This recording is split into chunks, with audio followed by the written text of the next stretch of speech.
നമ്മുടെ നാട്ടിലെ ഈ അമ്പലങ്ങളിലൊക്കെ നടക്കുന്ന ക്രമക്കേടുകളെ പറ്റി സംസാരിച്ചു കഴിഞ്ഞാൽ ഇപ്പോൾ അത് ജിഹാദികൾ ഇറക്കുന്ന അതല്ലെങ്കിൽ ഹിന്ദു വിരുദ്ധർ ഇറക്കുന്ന ന്യൂസുകളായിട്ടാണ് മാറുന്നത്. അതായത് യഥാർത്ഥത്തിൽ അവിടെ ക്രമക്കേടുകൾ ഉണ്ടോ അല്ലെങ്കിൽ അവിടെ വലിയ രീതിയിൽ കൊള്ള നടക്കുന്നുണ്ടോ എന്ന് സമ്മതിച്ച് തരാൻ പാടില്ല, അല്ലെങ്കിൽ അങ്ങനെ തന്നു കഴിഞ്ഞാൽ ഒരു കുറച്ചിലായിട്ടാണ് നമ്മുടെ നാട്ടിലെ സംഘികൾ പ്രത്യേകിച്ച് കാണുന്നത്. ഇപ്പം അയോധ്യയിലെ രാമക്ഷേത്രത്തിൽ നടക്കുന്ന വലിയ ഒരു കൊള്ളയുടെ ന്യൂസുകൾ നിങ്ങൾ കണ്ടിട്ടുണ്ടാവും അല്ലേ? അപ്പോൾ ആ ന്യൂസുകളുടെ താഴത്ത് അല്ലെങ്കിൽ ആ ന്യൂസുകളെ പറ്റി സംസാരിക്കുന്ന ആളുകളുടെ താഴത്തൊക്കെ വന്നിട്ട് ഇതൊക്കെ ജിഹാദികളുടെ ന്യൂസുകളാണ്, അങ്ങനത്തെ ഒരു പ്രശ്നങ്ങളും അവിടെ ഇല്ല, അവരായിട്ട് ഉണ്ടാക്കുന്ന ന്യൂസുകളാണെന്നാണ് നമ്മുടെ നാട്ടിലെ സംഘപരിവാർ ഗ്രൂപ്പുകൾ മൊത്തത്തിൽ വീഡിയോ ചെയ്യുന്നത്. അവരതിനെ കണക്ട് ചെയ്യുന്നത് എങ്ങോട്ടാണ്? ധർമ്മസ്ഥല കേസ് നോക്ക്, അവിടെ എന്താ നടന്നത്, അവിടെ ഇത്ര ആളെ കൊന്നു പേർന്നു, പിന്നെ അവിടെ നിന്നൊന്നും കിട്ടിയില്ല, പിന്നെ കുറേ ഫേക്ക് ന്യൂസുകൾ ഇറക്കി. ഇതെല്ലാം ജിഹാദികളുടെ ഒരു പ്രൊപ്പഗണ്ട എന്നാണ് പറയുന്നത്. നമ്മളിപ്പം ജസ്റ്റ് ഈ SIT കണ്ടുപിടിച്ച കുറച്ച് കാര്യങ്ങളുണ്ട് ഇവിടെ അയോധ്യയിൽ SIT കണ്ടുപിടിച്ച കാര്യങ്ങളിൽ പറയുന്നതിന് മുമ്പ് ധർമ്മസ്ഥലയിലെ ഇപ്പോഴത്തെ അവസ്ഥ നിങ്ങൾക്ക് ആർക്കെങ്കിലും അറിയാം എന്താണെന്നുള്ളത്? നമ്മൾ ലാസ്റ്റ് എന്താ കണ്ടത്?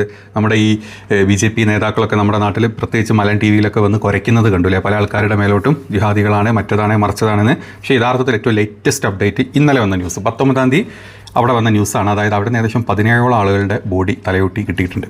ആ കിട്ടിയ ആളുകളെ 17 മിസ്സിംഗ് കേസുകളുമായിട്ട് DNA മാച്ച് ചെയ്യാൻ വേണ്ടിയിട്ട് ഇന്നലെ SIT അയച്ചു. ഇന്നലെ ഏറ്റവും ലേറ്റസ്റ്റ് ആണ്. അപ്പോൾ 17 പേരുടെയെങ്കിലും തലയൊട്ടി അല്ലെങ്കിൽ എന്താ പറയുക ഡിഫറെൻ്റ് ആയിട്ടുള്ള ശരീര വസ്തു അവശിഷ്ടങ്ങൾ അവിടെ നിന്ന് കിട്ടിയിട്ടുണ്ട്. അപ്പോൾ ഇതാണ് അവിടുത്തെ സത്യാവസ്ഥ. അപ്പോൾ അവിടെ ജിഹാദികൾ ഉണ്ടാക്കിയതാണോ അതല്ലെങ്കിൽ BJPനെ അല്ലെങ്കിൽ സംഘികളെ കൊടുക്കാൻ പറഞ്ഞ പ്രത്യേക മതവിഭാഗക്കാരുണ്ടാക്കിയിട്ടുള്ള ന്യൂസാണോ എന്നൊക്കെ നിങ്ങൾ ഇത് കാണുമ്പം നിങ്ങൾ പറഞ്ഞു. നമ്മളിത് പറയുന്നില്ല, ഇത് കാണുമ്പോഴെങ്കിലും കാര്യങ്ങൾ മനസ്സിലാവുമല്ലോ. ഞാൻ പറഞ്ഞതല്ല കേട്ടോ, ഏറ്റവും ലേറ്റസ്റ്റ് നിങ്ങൾ ന്യൂസ് വെറുതെ സെർച്ച് ചെയ്ത് നിങ്ങൾക്ക് കിട്ടും. ഇനി നമുക്ക് അയോധ്യയിലെ അവസ്ഥ പറയാം.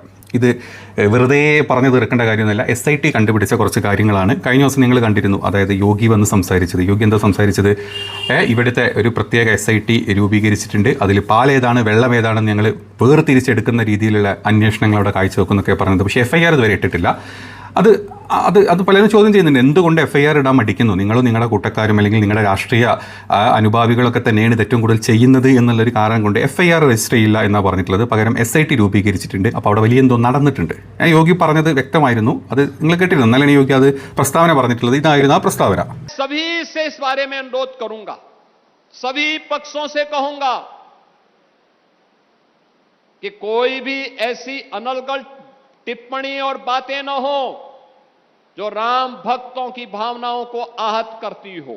हम लोगों ने ट्रस्ट के अनुरोध पर SIT जांच बिठाई है और मैं उन्हें इस बात के लिए कह सकता हूं कि SIT जांच दूध का दूध और पानी का पानी करके रहेगी, उसमें कोई संदेह नहीं। लेकिन हम अयोध्या को बदनाम करने वाले, राम जन्मभूमि मंदिर को अपमानित करने वाले लोगों के बहकावे में कतई ना आए। ये लोग कभी नहीं चाहेंगे कि अयोध्या का नाम हो,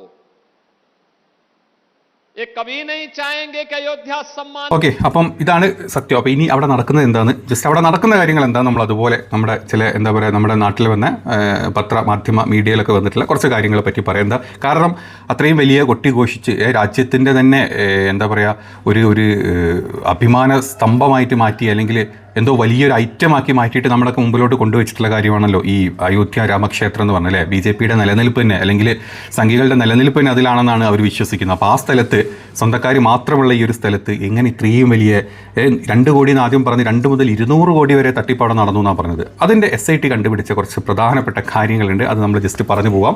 അപ്പം അയോധ്യ രാമക്ഷേത്രത്തിലെ കാണിക്കയും സംഭാവനയും ലഭിച്ച പണത്തിൻ്റെ എന്താ പറയുക കണക്കും അതുപോലെ തന്നെ അങ്ങോട്ട് കാണിക്കയായിട്ട് കെട്ടിയിട്ടുള്ള വെള്ളി, സ്വർണം, മറ്റ് വസ്തുക്കളുടെ വലിയ രീതിയിലുള്ള ക്രമക്കേടുകളെ പറ്റിയാണ് ഈ ഒരു വീഡിയോയിൽ നമ്മൾ സംസാരിക്കുന്നത്. അതായത് SITയുടെ കണ്ടെത്തലുകളുണ്ട്. 4 ക്രമക്കേടുകളാണ് SIT അവിടെ കണ്ടുപിടിച്ചിട്ടുള്ളത്. അതിലൊന്ന് ലക്നൗ ഡിവിഷൻ കമ്മീഷണറും SIT ഉദ്യോഗസ്ഥനുമായിട്ടുള്ള വിജയ് വിശ്വന്ത് പന്തിൻ്റെ നേതൃത്വത്തിലുള്ള ഒരു പ്രത്യേക സംഘമാണ് പ്രാഥമിക അന്വേഷണത്തിലെ 4 പ്രത്യേക വീഴ്ചകൾ കണ്ടുപിടിച്ചിട്ടുള്ളത്. അതിലൊന്ന് സുരക്ഷിതമല്ലാത്ത ഇടപാടുകൾ, അതായത് കാണിക്ക വഞ്ചികളിൽ നിന്നും പണം പുറത്തെടുക്കുന്നതും അത് കൗണ്ടിംഗ് റൂമുകളിലോട്ട് കൊണ്ടുവരുന്നതും എണ്ണുന്നതുമായിട്ടുള്ള മുഴുവൻ സംവിധാനങ്ങളും സുതാര്യമോ സുരക്ഷിതമോ അല്ലാത്ത സംഭവങ്ങളാണ് അവിടെ നടക്കുന്നത്. രണ്ടാമതായിട്ട് പറയുന്നത് സ്വർണത്തിൻ്റെയും വെള്ളിയുടെയും കൃത്യമായിട്ട് രേഖകൾ, ഒരു രേഖകളും അവിടെ ഉണ്ടായിട്ടില്ല കഴിഞ്ഞ 1.5 വർഷങ്ങളായിട്ട്. ഓരോ 3 മാസം കൂടുമ്പോഴും ചേരുന്ന യോഗങ്ങളിൽ പണത്തിൻ്റെ കണക്കുകൾ പറയാറുണ്ടെങ്കിലും ഭക്തർ സമർപ്പിച്ചിട്ടുള്ള സ്വർണം, വെള്ളി, മറ്റ് ആഭരണങ്ങൾ എന്നിവയെക്കുറിച്ചുള്ള കൃത്യമായിട്ടുള്ള ഒരു കണക്കുകളും അവിടെ പുറത്തോട്ട് വിട്ടിട്ടില്ല.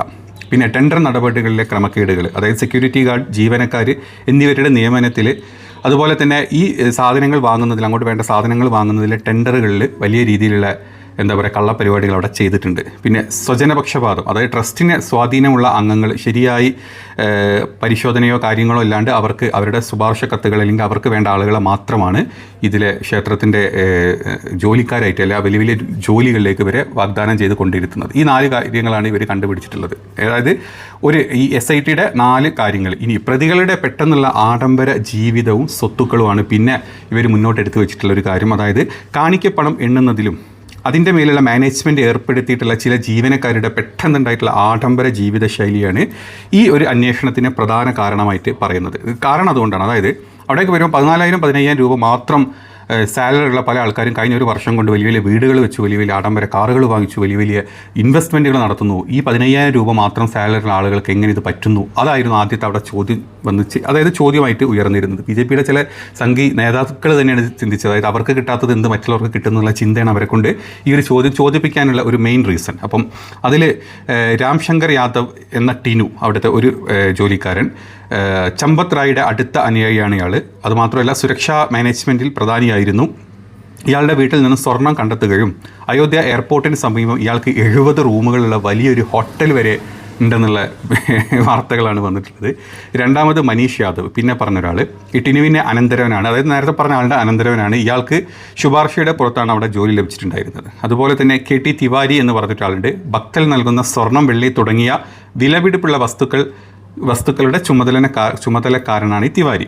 ഇയാളുടെ അടുത്തിടെ നടത്തിയത് ഇയാൾ 1.5 കോടി രൂപയുടെ ഭൂമി ഇടപാടുകളാണ് ഇയാൾ നടത്തിയതായിട്ടുള്ള പരാതി വന്നിട്ടുള്ളത്. ഇനി അത് മാത്രമല്ല, രാജേഷ് പത്തക്ക്, ലവ് കുഷ് മിത്ര, അനുഖൽ മിശ്ര, ഈ 4 പേരുണ്ട്. ഇവരുടെ കൗണ്ടിംഗ് റൂമിലെ പണം എണ്ണുന്ന ജീവനക്കാരാണ് ഇവർ.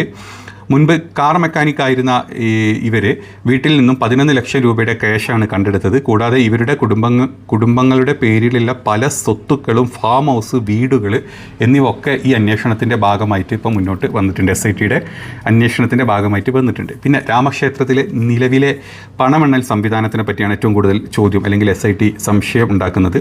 ഒന്ന്, ക്ഷേത്രത്തിലെ പ്രതിദിനം 1 ലക്ഷത്തോളം ഭക്തരാണ് എത്തുന്നത് ഒരു ദിവസം കേട്ടോ.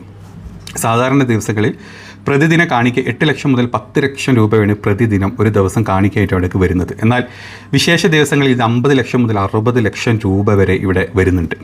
ക്ഷേത്ര സമുച്ചയത്തിൽ ആകെ 35 കാണിക്ക വഞ്ചികളുണ്ട്, 35 ഭണ്ഡാരങ്ങൾ അവിടെ മൊത്തത്തിലുണ്ട്.